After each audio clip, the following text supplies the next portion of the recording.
Wow, hud kombači. Glen se uči, sine. Mami! Tjaša, se lahko prosim omakneš? Čas je za pogovor o seksu. Kaj? Max, zdaj si v letih, ko se ti telo spreminja in očitno je, da imaš določene potrebe. Mami, ne, no, oči. Tjaša, je to res nujno? Ja, nujno je. Vem, vsem je neroden, ampak ta pogovor moramo speljati.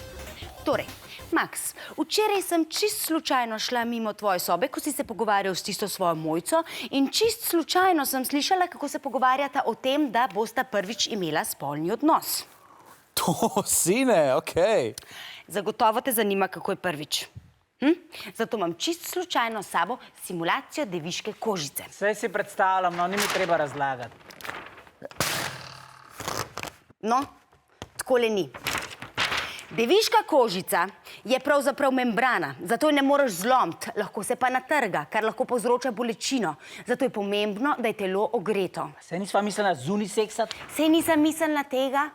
Vagina bo nekaj časa potrebovala, da se navadi na penetracijo, zato mora biti ogreta, se pravi lubricirana. Mami, ne, no. Tjaša, se bo sam na gruntu, no? A da bo, ker eni so kar dolg časa rabili, da so tole nagruntali.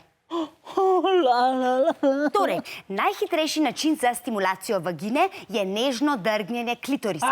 Rekla si klitoris. Upam, da je vsem jasno, da bom zaradi tega enkrat rabil psihiatra. Ja, jaz tudi. Matjaž. Max, lej, sam uporab kondom pa bo vse okej, prav? Ja, kontracepcija je zelo pomembna in zelo pomemben je tudi to, da si vzameta čas za predigro. Če bo penetracija prehitra, lahko oba boli. Okej, razumem. Maxi, dobro je, da se z Mojco o seksu pa o vsem, kar se vama dogaja, pogovarjata in da sta iskrena drug z drugim. Okej. Ja? Seks je lahko zelo lep, veš. Joj, spomnim se, kako je bilo prvič. Plaža, mesečina, šotor, Šotor. Tjaša, midva nisva prvič seksala v šotoru. A neki vohata? Mislim, da se mi gola žge. Moram iti. Tjaša, kaj si mislila s šotorom? Jaz se moram resno pogovoriti. Golaš. Če imate še kakšno vprašanje, sam pritisnite na knof spodaj, pa mi pišite, pa vprašajte, a ne? Pa pazljivo s temle.